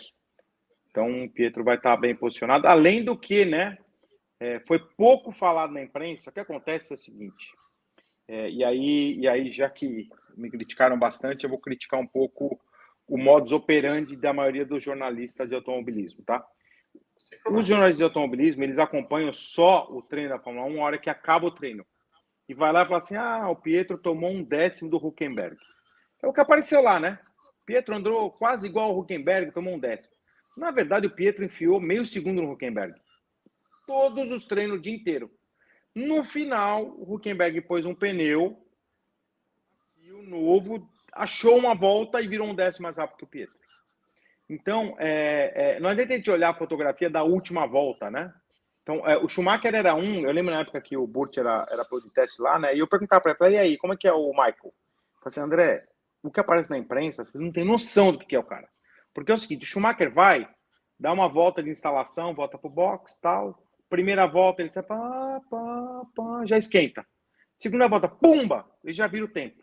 Aí o Hakkinen ficava lá o dia inteiro andando, pumba, no final do dia tomava 1/10, mas saía lá. Treinos do dia em Barcelona. Michael Schumacher, 1:20.1. Mika Hakkinen, 1:20.2. Só que o Schumacher virou isso na terceira volta. O Hakkinen deu 80 voltas para virar aquilo. Então, o que acontece? Ele já virava aquilo, guardava o carro, naqueles anos de domínio, né? E a McLaren falava, não, olha, conseguimos chegar nele no final. Então, eu acho que o Pietro nunca teve uma condição tão boa, virou igual o Magnussen, né? No primeiro dia, se eu não me engano, que o Magnussen andou. Não, desculpa, no GP Brasil, né? Que eles viraram. Foi no Brasil? Não, desculpa. Não, onde ele andou? Não, em Abu Dhabi. Estou me confundindo. Virou igual o Magnussen no treino 1. Mais rápido que o Hülkenberg. Tem talento, tem assim, o cara mais técnico hoje dos brasileiros que estão lá, né? Até porque o Drogovic está chegando agora. Quantas e quantas reuniões. Ele estava me contando outro dia, acho que participou de 80 grandes prêmios como piloto reserva. Imagina o que ele tem de informação, de experiência, de estar lá com a equipe, enfim. Tecnicamente é um cara muito bom, acelera, nunca teve a chance de ser experiente, né? O Magnussen foi colocado lá porque o Pietro não tinha experiência. Como que ele vai ter experiência se não tem chance? Teve a chance lá 2 corridas, andou na frente andou no lugar do Grosjean, não bateu o carro, não rodou, não fez nada errado, andou próximo do Magnussen na época, né? Então ele fez o trabalho que ele tinha que ser feito. Então não dá para julgar, mas muita gente julga pela folhinha de tempo final. Fala, não, olha aqui, ó, o Hülkenberg virou melhor que ele, ou sei lá, qualquer outra análise. Aliás, naquela corrida colocaram um pneu Mandrake, né? De última hora. Porque ali até eu entendo, né? Porque imagina, ele não ia continuar no outro ano. o Magnussen estava negociando ainda, tanto que o Magnussen não continuou também, né? Porque entrou o Mick Schumacher e o Mazepin. E o Magnussen aqui nos Estados Unidos, não sei se vocês sabem, né? Na Indy ele foi uma vergonha. Vergonha. Eu acompanhei um teste deles em Sebring, na Ganassi, ele tomou 2 segundos. Mas tomou muito, muito. Assim, tanto que quando a Haas chamou ele abandonou tudo aqui. Ele tinha contrato com a Ganassi no IMSA, né? Que é o campeonato de esportes protótipos, de GT. Tinha chance de correr de Indy. Para que chamaram lá e falou, cara, deixa eu voltar para o meu habitat natural, porque aqui eu não estou conseguindo desempenhar, que faz parte, né? É normal, né? Você vê que o próprio Grosjean, que veio aqui com uma baita expectativa, tal, primeiro andou razoável, primeiro ano, até dividiu o carro com o Pietro, depois foi para Andretti, cara, esse ano não fez nada. Não fez nada, já assinou agora com a Lamborghini, no programa novo deles lá no WEC. Não sei não se ele continua nos Estados Unidos no ano que vem, porque não é fácil ainda. Inclusive, o Huckenberg, pelo que dizem na imprensa, se eu não sei se é verdade ou não, ele não conseguiu se adaptar direito ali nos testes, né? Dizem que não estava conseguindo nem virar o volante direito. Você sabe? Essa informação eu não tenho, porque eu não acompanhei de perto o bastidor, né? Mas eu acompanhei os tempos. E eu vi lá que o Pietro ficou o dia inteiro, meio segundo, 4 décimos na frente dele. E agora está de volta na Fórmula 1. André, 1h26 de live. Deixar você aqui agora para falar suas declarações finais. Não está sendo uma tweet, né? Eu sou bem estilo jornalista mesmo, mas fique à vontade aí para falar o que você quiser. Não, imagina. Obrigado. Acho que é muito legal o trabalho de ajudar a base, né, que vocês fazem. E ajudar a base no sentido literal da palavra mesmo, porque às vezes os pilotos, eles não se ajudam, então tem que ajudá-los, né? Porque principalmente os jovens, né, que não têm experiência. Então a molecada aí voltando a falar de rede social, né, o TikTok, para eles é uma brincadeira, não é que eles usam lá o TikTok porque eles querem mostrar o trabalho, o Instagram lá ele faz por obrigação porque ele acha chato, o Twitter, eu tava vendo o Twitter de um monte de piloto, nossa, o que tem de piloto que abandonou o Twitter? Assim, muitos, da base principalmente, né? Então, que são canais de comunicação com o público, com o patrocinador, enfim, com a equipe, com tudo, né? Então, acho que vocês abrindo esse espaço, acho que é muito legal, muito legal. E eu apoio. Então, tudo que vocês precisarem de mim, de informação, participar de live, e, logicamente, ideias também, né? Porque a gente falou bastante de ideias, de coisas que a gente pode fazer aqui, né? E os pilotos, eu espero que os pilotos assistam. E se o piloto não assistir, alguém mandar, entendeu? Sempre tem numa live, apesar das vezes as polêmicas que a gente fala aqui, porque são coisas sempre com respeito, né? Nunca faltei respeito com nenhum piloto, com nenhum chefe de equipe, nem nada, nem jornalista, né? Muito menos jornalista. Mas eu acho que algumas verdades que a gente fala é para ajudar, porque é o esporte que a gente ama. Eu já estou nisso há 30 anos, né? 31, né? Desde 91, e vai ficar até o resto da vida. Obrigado demais. André, obrigado. Obrigado mesmo. Rock, eu sei que você quer falar aí um poema inteiro, então fique à vontade, agora é o seu tempo. Não, poema inteiro não, mas é só agradecer o André.